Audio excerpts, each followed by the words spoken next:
Good morning, ladies and gentlemen. This is Anson and Paul's Big Movie Podcast. I'm Anson Chan. I'm Paul Morgan. And today we are reviewing Good Morning Vietnam. And Ex Machina. Yes, Ex Machina. So, do you want to start off with Good Morning Vietnam? Yeah, so Good Morning Vietnam is a 1987 movie directed by Barry Levinson, who you might know from, what's the one with Tom Cruise?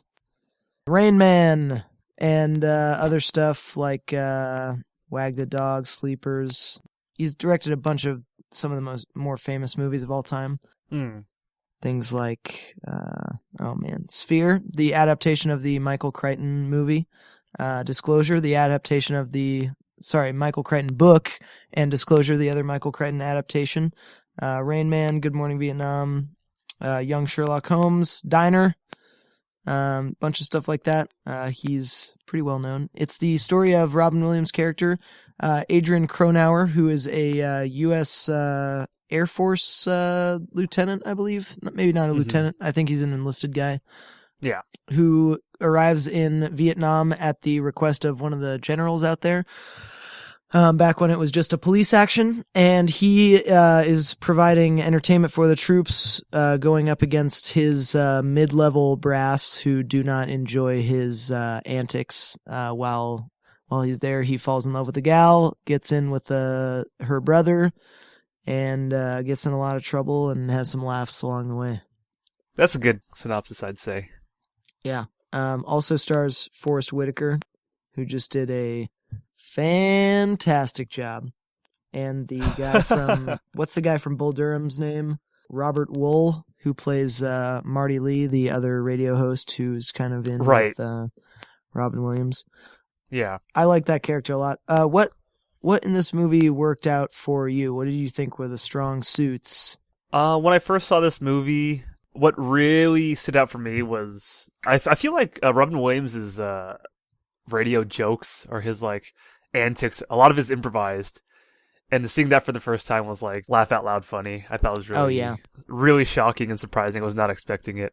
I liked the tone of the movie a lot. It does a good balance of being a little bit cartoony and cheesy, while at the same time making you care very much about the characters for the very real situations they're getting into in Vietnam. Yeah, definitely. Because there's a war going on, but you're kind of insulated from that in the recording booth kind of like world they live in. Yeah. But like also they do that intentionally as like, like for the film. Yeah, and they also, I mean, to their credit, they do show a lot of the kind of juxtaposition with what's going on in the recording studio versus how the soldiers are experiencing it out in the field. Like they do that. Yes. Like in the beginning, it's like them relaxing out in the field listening to it. And then near the end, it's like a little bit more morbid. There's that like slightly happier song where they're going in a village and killing a bunch of people. Yeah. Yeah. Which was very, very, that was very unexpected in this movie from me, at least. When you actually saw the bombings go down and shit. Well, yeah, specifically when they took those guys out of the classroom and then just shot them all in the head. I was like, what the fuck? I like gasped. Even the second time watching it, I knew it was coming. Or I kind of like forgot about it. Like I was like, when I saw that, I was like, oh my God. I was like, oh, I didn't think it was going to get that dark. Good on you guys. Yeah. They're very effective at using the violence sparingly, but to great effect. Oh, yeah. So like when they show that village getting bombed that we just mentioned, you don't see anyone actually dying, but you see a woman in the field who's like just like planting rice or picking rice or something, and then the bombs, like the boom boom boom boom of like her houses or the huts in the back going off, and then she like jumps up and looks back. That tells you without showing the carnage of what the fuck just happened, right? Yeah.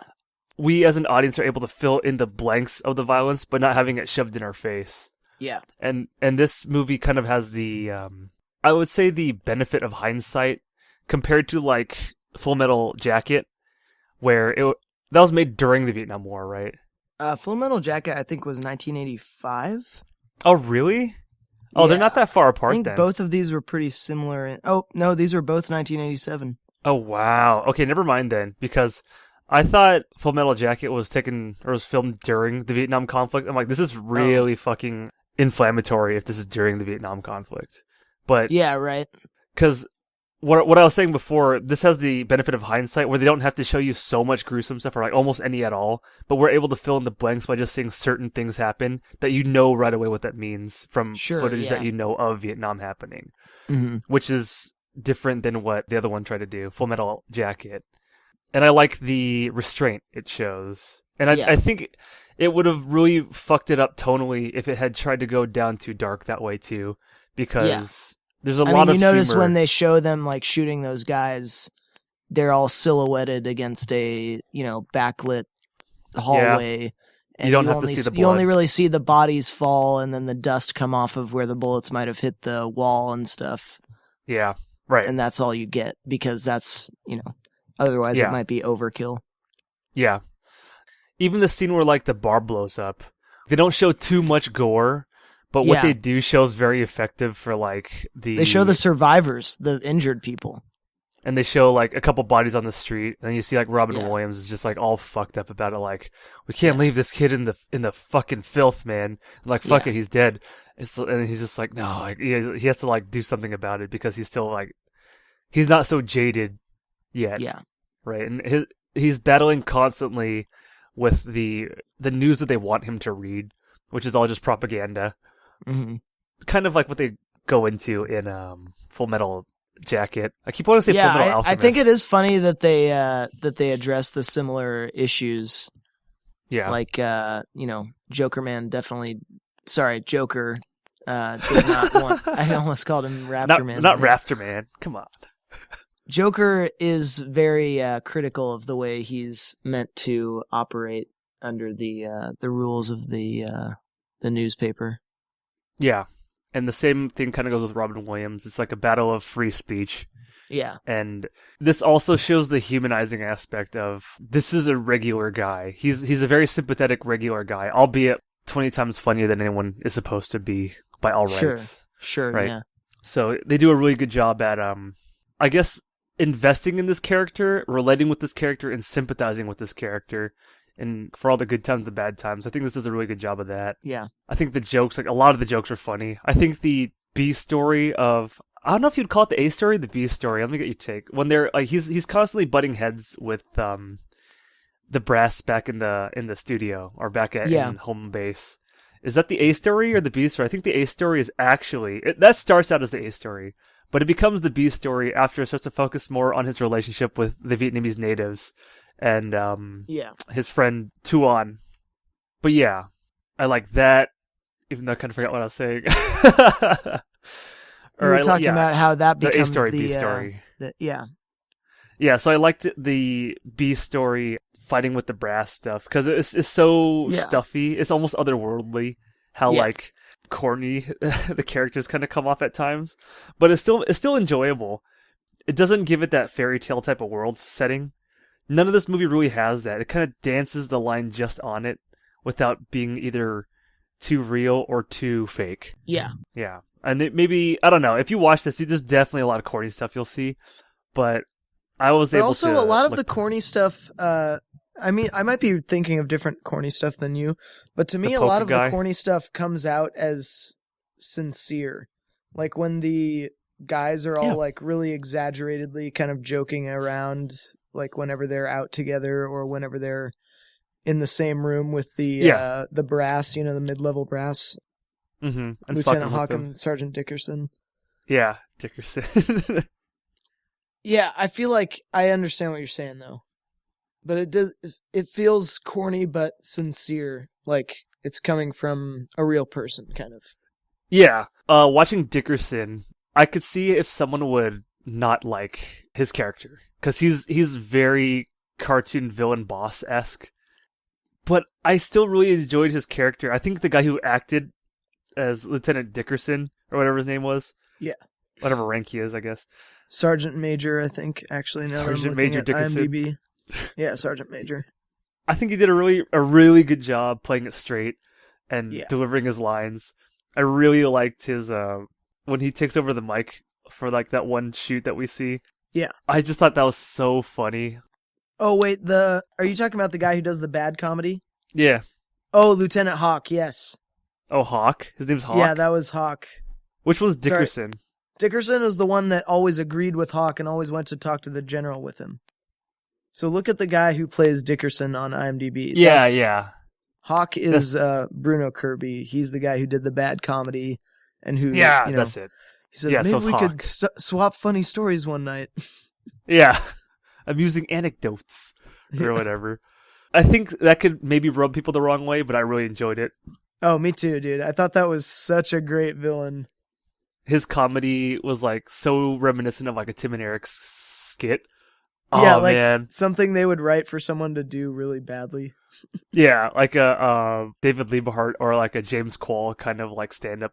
Oh, so yeah, perfect. that's a James Quall bit if I've ever heard one. Yeah, his like just comes in with like the just terrible French voice, talking to himself and just honking the horn at like just not funny times at all. It was just so good. And But playing polka music. yeah, playing polka for the troops. It was like straight out of Tim and Eric. Like it was so He's good. not I really enjoyed representing all of the tastes of our troops. it. Yeah. So I really enjoyed that. And I'll bring up one last thing again is the emotional beat that this movie is able to do. When it takes the 180 into like you're loving Robin Williams' character and his friends into the tragedy that sort of befalls him and I guess like I will try not to spoil it so much, like his friends. Yeah. Oh man, dude, it's so emotional. I think that did such an excellent job at humanizing. This is like the apex of the movie. It's the climax of the movie, for sure. But like it's also like it's hard for me to think of other characters in other movies that I've felt so emotionally invested to and got so like genuinely sad with and really bought the delivery of like Robin Williams when he's like having his moment. It's like holy fuck. I thought that was an outstanding scene. And it's like I said, and like the back and forth that him and his friend kind of have at that moment. I think it really does a good sum up of like the Vietnam War in a way from the native side, right? From the Vietnamese especially perspective. that end scene, yeah. Oh man. Yeah. I think it's just like such a nice ending, such a good ending. Anyway, yeah, those are the things that really stood out for me and the things that I liked about it. As well as I guess the on location stuff. I feel like this was all shot in Vietnam. It felt like it, didn't it? Yeah, like it might not be, but for fuck's sake, for me it looked like it was in Vietnam. Yeah, it looked really fucking great.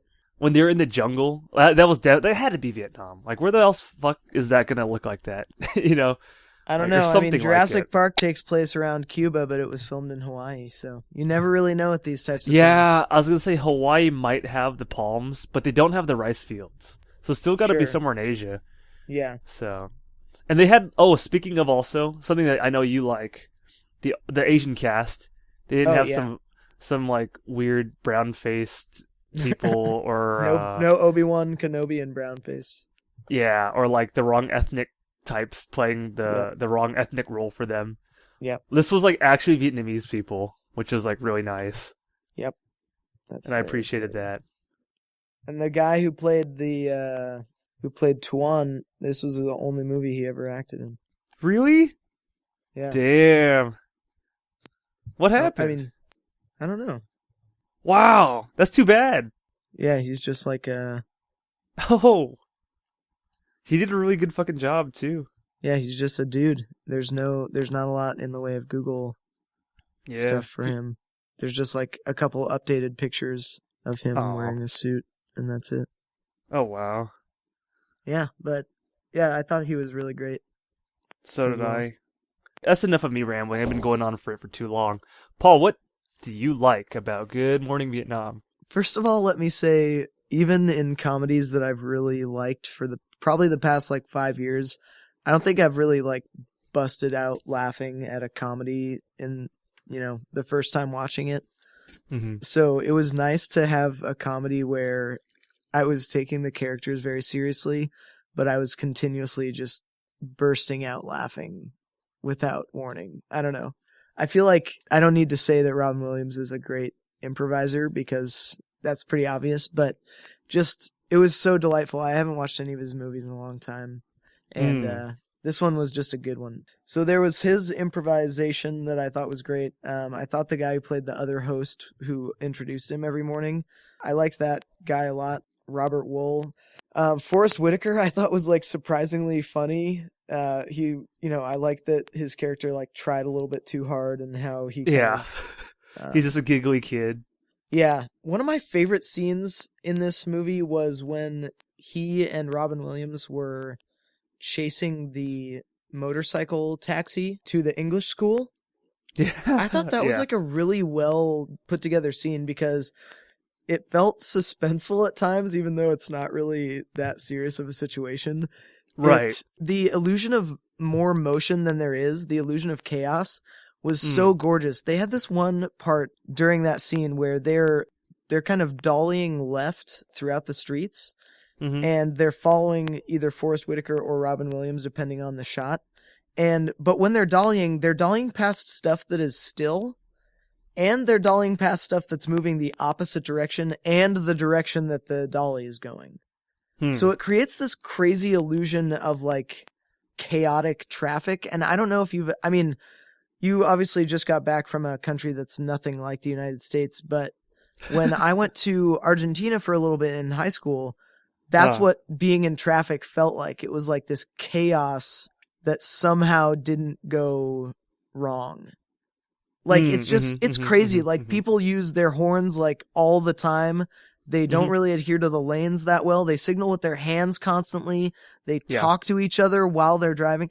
It's like so chaotic. And it felt like that to me. It felt so uniquely un-American, I guess. Yeah. I've seen that in Thailand and rural parts of China. Yeah, it's so fascinating to look at because you're like, how is this not just failing colossally right now? So there's that.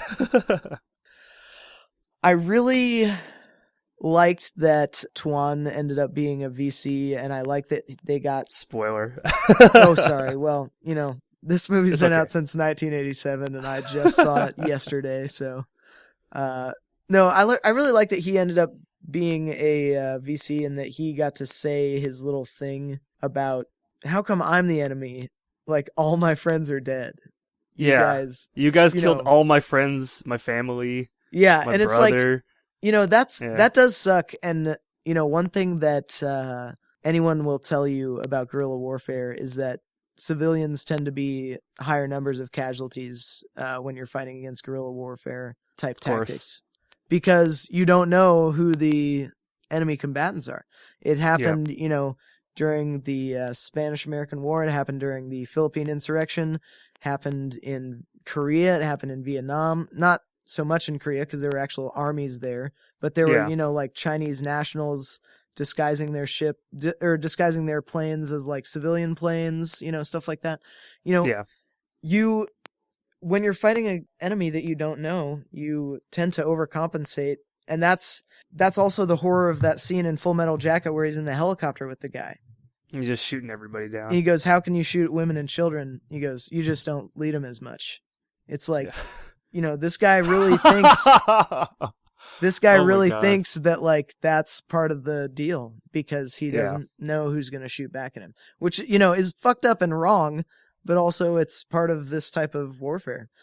So I thought that was really, good that they got to say that because I'm a really big fan of the saying one man's terrorist is another man's freedom fighter. Just because, and I just think this movie showed that so elegantly. Yeah. It really humanized the struggle. Yeah, definitely. And, so there's that. Like, that VC, they're in the trees, Charlie's in the trees, or any of that fucked up shit. Yeah. It was like, you actually got to know him, too, and his, like, he was, like, a nice guy. Yeah. This wasn't, like, this didn't even really super come off as, like, anti-war, but you really do get the feeling of, like, it makes you kind of ponder the Vietnam conflict a little bit, even though, hindsight in this movie it's already got that going for it. Yeah, for sure.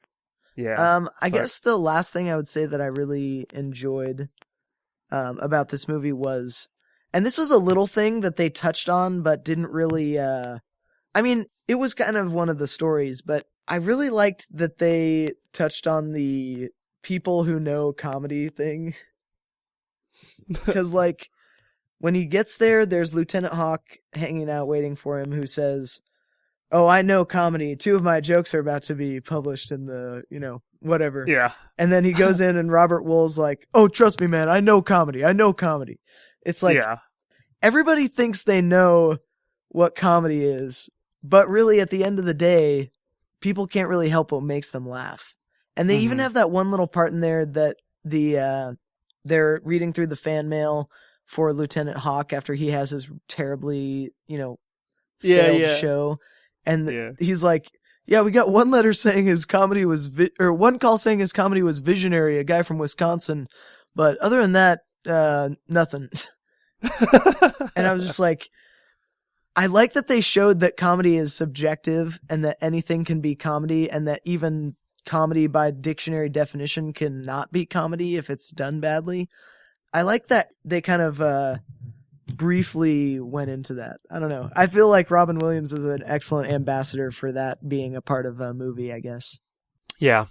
Because it's like he made people laugh, and so all he did was make people laugh. Other guys tried to make people laugh, That could have been the movie in and by itself if it didn't I take place agree. in Vietnam. Yeah. But the fact that it does makes it so much better. Yeah. Yeah. Yeah. No, I thought that was great. Was there anything in this movie that didn't work for you? I want to say one more thing that worked for me before we move on. Go for it. Because I didn't want to spoil it, but you're right. We spoil every other fucking podcast we do. So I really, really like in the end, as we were saying, how like the emotional tone kind of changes from being lighthearted to very serious. Yeah. Robin Williams is pursuing Tuon's sister the whole movie.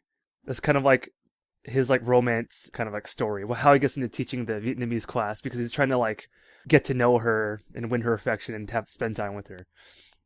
At the very end, they have a little moment of like, this couldn't have worked. Like, in the beginning, Robin has a really tender moment with her. Like, look, I know this can't work, but it doesn't mean we can't have a couple laughs in between. And I just thought that was so heartfelt. It's like, dude, isn't that all we all want? I just thought that was so nice. At the very end, she was also like, you're a really good man. And like, you're like, the way she delivers her lines, because it is like in broken English, gives it more gravity. Oh, because the words are chosen carefully and delivered with sincerity. Deliberateness, like they're chosen specifically. And so it makes her words when she's like, this couldn't have worked, but you're like a nice guy, kind of like whatever her actual line was. It hits like a brick, Yeah.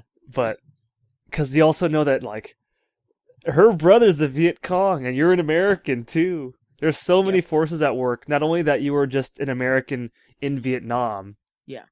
Not only is this a cultural thing, when you go and see the way the Vietnamese first date goes, all the fucking family comes out, right? The chaperones. Yeah, the whole family has chaperones. Like, all that stuff, topped with, like, you're about to go home, you're going back to America now, and I'm still going to be here in the conflict with my Viet Cong brother, and whatever consequences that's going to create for us. Like, this couldn't have worked. It's just like, oh, man. That's... What a nice melancholic scene juxtaposed with them playing baseball in the park, like with all the goofiness and wackiness that ensues. What a great blend of happy and sad. Just so good. I really like that, the combination. Anyway, things that didn't work for me. Sorry. Upon watching it the second time, I was a little worried because we were comparing this to your favorite Vietnam War movie, Full Metal Jacket. Well, I think this might have replaced that. Just a spoiler alert. Woo! but also, Full Metal Jacket to me is a nearly flawless flick. I was rewatching Full Metal Jacket, and I still love the beginning. Yeah. Upon second watch, I can really appreciate the Gomer Pyle stuff more because they really show his like he fucking breaks regression. Down, man. Yeah, they infantilize him. And then he becomes that kind of like baby, that infant. Yeah. He has a baby face. They make him suck his thumb. Yeah. And then, like you said, they break him down to rebuild him. And so then you kind of reap what you sow because they're raising this kid to be a fucking killer now, right? Yeah. And of course he goes and fucking kills people. Yep, exactly. So that was a very interesting... I saw the second time more so. But anyway, we can talk about that later. I was comparing this movie to Full Metal Jacket upon watching it the second time, and I did not enjoy the Robin Williams stuff as much in the beginning because I was really comparing it to the Full Metal Jacket take, and I was like, I don't know if Paul's gonna like this. So I was a little worried. I was like, no, I love the shit out of most of the stuff he said. That being said, as with most Robin Williams routines, which I'm sure you've heard online, a lot of what he says can go over my head. Some of his material is so dense despite being so quick. Yeah, exactly. So I will say I didn't understand everything, but I did laugh a lot at things that I did understand. So, that's one thing to be said for it. I was just thinking, in this movie, he really demonstrates someone who's like bipolar. Because he can go from like super high energy to just like very low and subdued like the next second after. Right. Yeah. I bet that's like him in real life. Well, rest in peace. I think there were some moments of cartooniness that like it feels so perfect for an 80s or a 90s kind of like comedy. Sure. I can appreciate that stuff. But there were moments where it did take me out of the movie and reminded me that was kind of corny. I'd be like, oh, that was corny. But nothing too bad that it like really bothered me. But I can see how that could bother other people, especially people with a more quote unquote modern sensibility when it comes to movies. Yeah. Well, there's even some stuff that like they say that I'm sure wouldn't be okay nowadays. Oh, like the racist and like the... Well, no, there's going to be racist jokes, stuff. Yeah, there's going to be racist stuff in a Vietnam movie, but I mean, yeah, like the gay jokes or the like there's a couple of actually those. calling, saying like I'm quoting, don't get mad. I'm saying like dyke or fag. Yeah, saying stuff like that, or like the black voice that Robin Williams has been doing his whole career. Yeah, that would so not go over well. But now you know where the Family Guy Ollie Blackie weather forecast comes from. It's like that was Robin Williams' thing in Good Morning Vietnam. Yep. Yeah, but that could offend people today. Remember like Lawrence of Arabia, where I was like, I like how it could exist back then because you could not get away with doing this movie today. Yeah. I'm so glad that this movie was made back then because the shit that he's able to say and put to film could not fucking exist today. People are so sensitive, and rightfully so in a lot of cases. But where it exists in this bubble, I'm very appreciative. You can get a taste of the old days and the old mindset, but while still being very humorous, Yeah. That's about it. There's really nothing else that really bothered me. I thought the depiction of Vietnamese people was pretty fair. At times, they did make them look a little bit, like, odd, but I don't think it was done maliciously or badly. Token old woman with really wrinkly skin and one tooth laughing at some weird... weird foreigner, yeah. Yeah. But that's hella real, though, like... No, sure, it just feels caricaturish at times. Exactly. But they don't... It's kind of like how, highlight it. For All I Love It, the Vietnamese lady in Full Metal Jacket is just so obnoxious because it's like... Oh, no. This is just a really, really harmful stereotype. Yeah, that steps over the line. Whereas this was done more lovingly, right? It shows them going to the movies. It shows them day to day. It shows them in the village. It shows them having dinner, squatting along, like playing with chickens and shit. You know what I mean? Yeah. Not like Full Metal, where it was like, oh, I don't know what this is, Anyway, yeah, that's the only things that I didn't like, which is, I guess, the possibly the corniness and sure. Yeah. How about you, Paul? Was there anything in this movie that didn't work for you?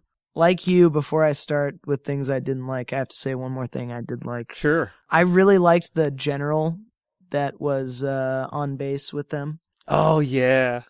I thought that guy was great, and I love that he just unapologetically was like, well, he makes me laugh. I want to keep him on the air. You guys can, you guys can suspend him or whatever whenever the time comes that he does something bad. But until then, I want this guy because I like what he says, and I'm going to keep it happening. Just very dismissive. It's like, oh, I like him. Thank you, Lieutenant. Just like dismissing him right away. Like, okay, I guess I'll go. I just liked that guy so much. Okay, so now on to what I did not feel like worked for me. Um, so I did really enjoy that. During a lot of the songs, they would show, how the soldiers would be spending their time and stuff like that. Like whether Mm-hmm. it was like lounging or whether it was like walking the streets, doing other stuff, the kind of weird killing montage at the end. But what Mm-hmm. I did not think really worked in those scenes is cutting that together with Robin Williams like dancing in the studio. I think that was fun one time, but I feel like they did that in like three of those little montages. Yeah, And I yeah. kind of Good wanted point. to see a little bit more variety from, because to me, this movie is like a really, really interesting and well made and well acted and all that stuff. And it felt like that was one little kind of repetitive thing that they did not necessarily need to always have in there. That's a good point. And I bet that also might come from the fact that he was improvising a lot of his acting and action. And they're like, Yeah. oh, we got to use this. And maybe they were trying to capture a feel that they got on set and that maybe did not come across as. Maybe for them it was more meaningful when they put that in the movie. Yeah. You know what I mean? I could see that happening. Yeah, definitely. Like, oh, you just But I feel agree like with you, though. attached to this scene because everyone's filming it, is having a good time and stuff. Right, right, right. Yeah. No, that makes sense. But I Yeah, totally but agree with you, though. Those did run a little long at times. yeah, yeah. Other than that, though, I don't think there was a lot in this movie that didn't work for me. Um, I thought acting was great. Cinematography was interesting. The location shots were really radical and well done. Yeah, yeah. The plot I liked, and I liked just about everything in this movie. Well, since it sounds like we're wrapping it up, can I ask you, how did the ending come across to you? Were you ready for that reveal? Or, like, did you already know coming into it, like, oh, yeah, this guy's totally VC? I don't want to sound like one of those self-righteous guys who thinks he's really smart or something, but I did pretty plainly see that coming. What gave it away? I don't know that anything gave it away. It was just like, this is A all feeling. too neutral of a situation. Ah, interesting. It's like, Okay. because, I don't know, I don't think that it's a stretch to say that you can see on Robin Williams' face when he's hanging out with the girl that he knows that it's not gonna go anywhere. I don't think that's a stretch to say that. And so when that becomes kind of a neutral thing and he's hanging out with the other guy, her brother, it's like something's got to be worse than it is, or else this movie has no conflict aside from the small level of conflict that occurs between him and his commanding officers, Right. culminating in an event that's not that bad. He gets drunk and unhappy, and then he's next? He's in a village entertaining some kids. Yeah. That wasn't a very low for the movie. Yeah. If that makes sense. So I guess it was kind of one of those things where I was just like, I don't know. I like when movies get worse. I like movies about bad shit that happens to good people and just really morbid movies. And this, I felt like this is a movie about Vietnam. It can't be all neutral like this. Mm-hmm. Something about that would feel wrong. That'd be missing a lot of potential. Just Yeah. being set in the conflict zone. Yeah, and they, the thing that brought me around with the bad thing happening is that they gave this guy this wonderful platform to say, listen, we're killing you because you're killing us, type thing. Yeah. Which is, something that not a lot of groups have had the opportunity to get blasted into the American public by, a face like Robin Williams. So I don't know. I feel like Definitely. it was just because, so I felt good about that, I guess, is a roundabout way of saying it. I didn't see it coming the first time I saw the movie. And even upon watching it for the second time, looking for cues, there are only like one or two hints that are ever really given, which is like when he pulls him from the bar before it explodes. But Oh, yeah. this is it's so nice because remember I was telling you in the Full Metal Jacket where like you're trying to get your message across way too hard by like shoving it in people's faces, by Sure. like openly decreeing or having like soapbox moments or like gruesome spectacles of violence to kind of get your message across. This is able to do the same thing, but with it, like an entirely different approach. It's so subtle that it's not even actually mentioned or shown, really, outside of maybe a raised eyebrow. That's not even like a noticeable one. You say, whoa, the bar exploded. You don't say, wait, how come he pulled him from the bar before it exploded? It doesn't even cross your mind. Like, maybe it did. I don't know. But they don't dwell on that, right? Yeah. And for me, it was able to string me along until the end. I was like, oh no. He's Viet Cong. Because there was a moment at the end just before the reveal when he rescues them from behind enemy lines, right? It's like, how did you do that? But at the same time, they're showing him like the soldiers are around. You see their kids and they're peeking through the leaves and they're walking around trying to find them as they show time elapse by just having like more DJs go on the air. Like they've been walking for like a week or a couple days or whatever. Yeah. That's when you really do know it's like something might be off here, right? But then by then it's a reveal anyway. So I really like the subtlety that it brings. But Definitely. yeah, for me, did that impact the emotion of his final dialogue with Tuan at all? That you knew that he was going to be Viet Cong? Because for me, when I first saw it, it was like a really loud amplifier for what he had to say because I did not see it coming. I mean, I thought it came off very sincere. You know, like for the fact that guy didn't do any more acting, he was a fucking great actor. It came off very sincere. It came off heartbroken and kind of came off like it was his only option to me. Yeah, he's like, I saved your stupid ass. Yeah. It's so nice. It's like they were friends, you know, now that but I'm enemies. thinking of it, I kind of have one third sign that he might have been involved with VC, but this might be kind of bullshit. In the village when he's showing him around. No, so when the Jeep drives into the forest and crashes, and then we all of a sudden see a bunch of VC, and the VC are like kind of tracking. Oh, we see the Jeep. Let's find where the guys went, and then we rejoin Robin Williams and Forrest Whitaker, and then we see a wrestling in the bushes. After we know that Tuan also left the city to find them, we know it could either be VC or Tuan. So in a way, the option is the same. That might be a little bit of a stretch, but maybe that's valid. I see, like visual symbolism of just like whoever could have come out of the bushes. We just cut away from Tuan running from the city, but we also just cut away from the VC chasing these guys into the forest. Yeah, or the jungle, I guess. So I think in that sense, I think that might have been a little bit of a symbol as well. But that's not one that I picked up on ever. So you know what else I want to bring up too that I thought was so nice, which you just mentioned, the shooting back from like the VC to Tuan. At the very end, when Robin Williams is like in the fucking ghetto, the shanty-ish town side of like wherever they are, the neighborhoods. Yeah. And then like old Vietnamese dudes are just like popping out, like what the hell is going on? It looks and has that feel of like, I don't know if you're my enemy. Yeah. I don't know if you could just straight up try to kill me right now because I'm chasing a Viet Cong guy. Yeah. And there's that real sense of dread. Yeah. Anxiety on Robin Williams when they cut to his like face and he's like heavily breathing and he's like looking around a little bit and you see these dudes just popping up calmly looking at him, just confused. It's like, oh, that's such a good way of capturing that feeling of I don't know who my friends are, I don't know who my enemies are. Yeah. And these could just be regular people or these could be people who like are actively trying to kill me. Ah, man. Just gorgeous. Oh, yeah. Yeah.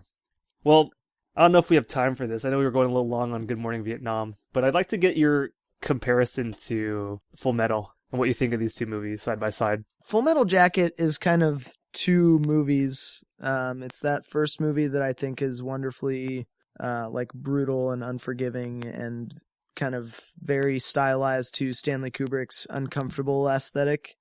And then there's that second part that is essentially about the boredom and the doldrums of the war leading up to a single skirmish that ends, badly.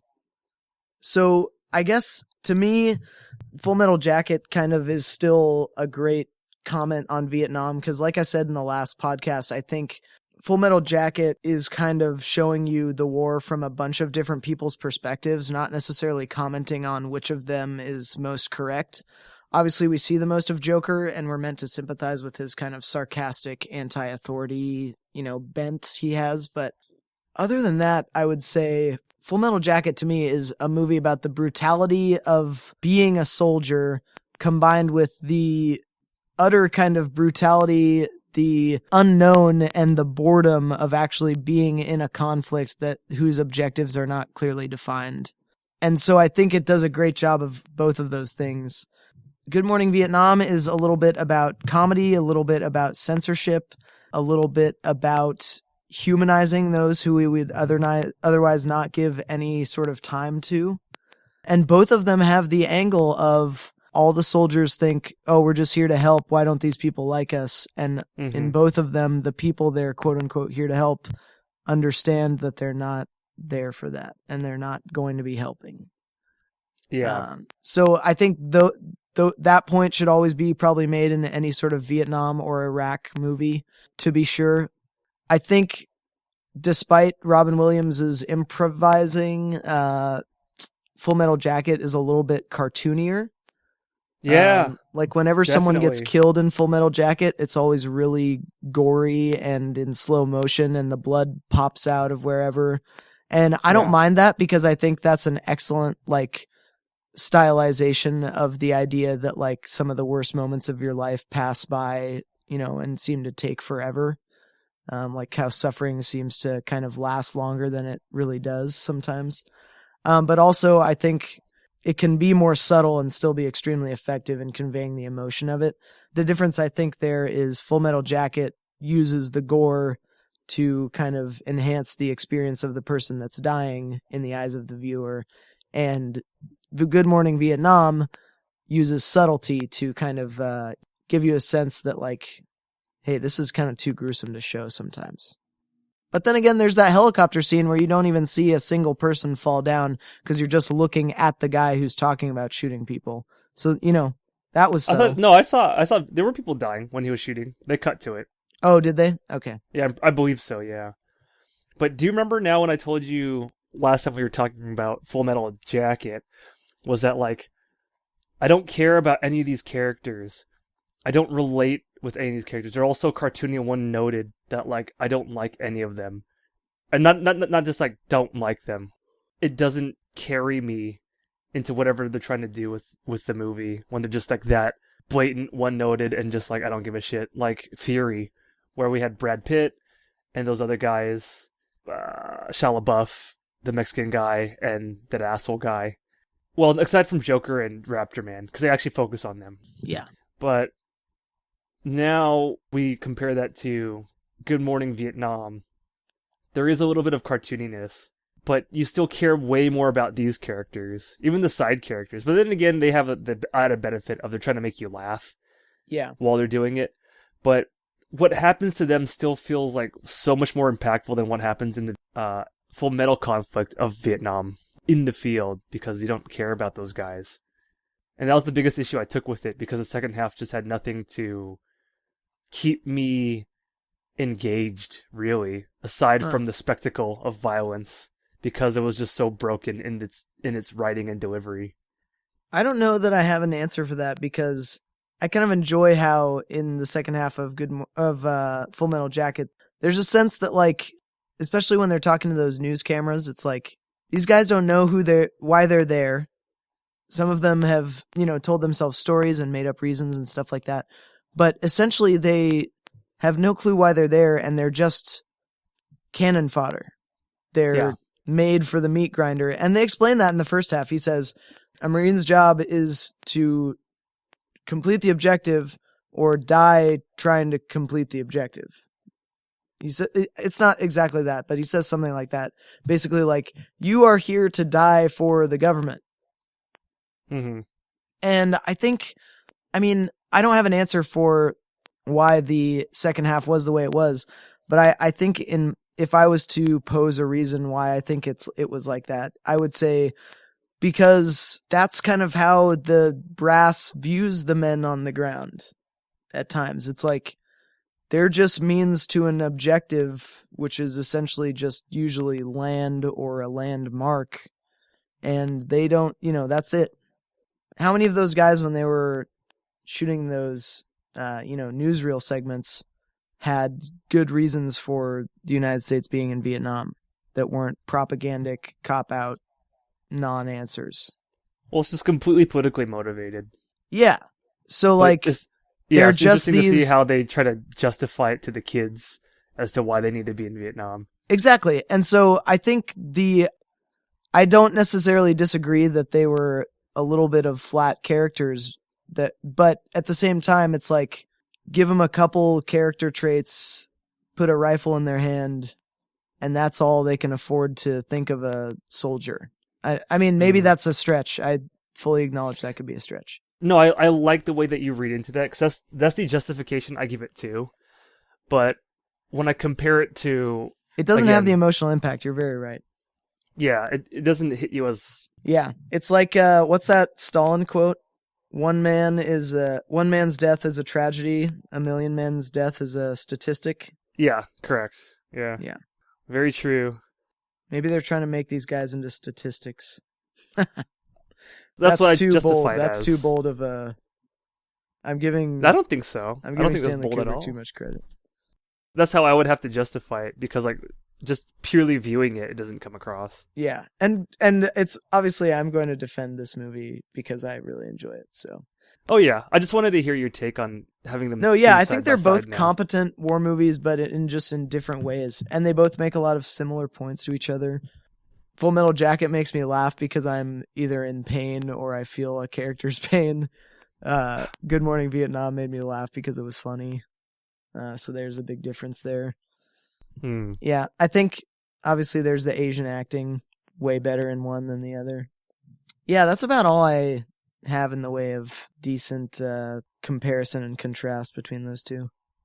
Is there anything that I didn't say that you have been thinking with regard to that? Just that we might want to make this one podcast. Yeah, we can do that. This has been a little long.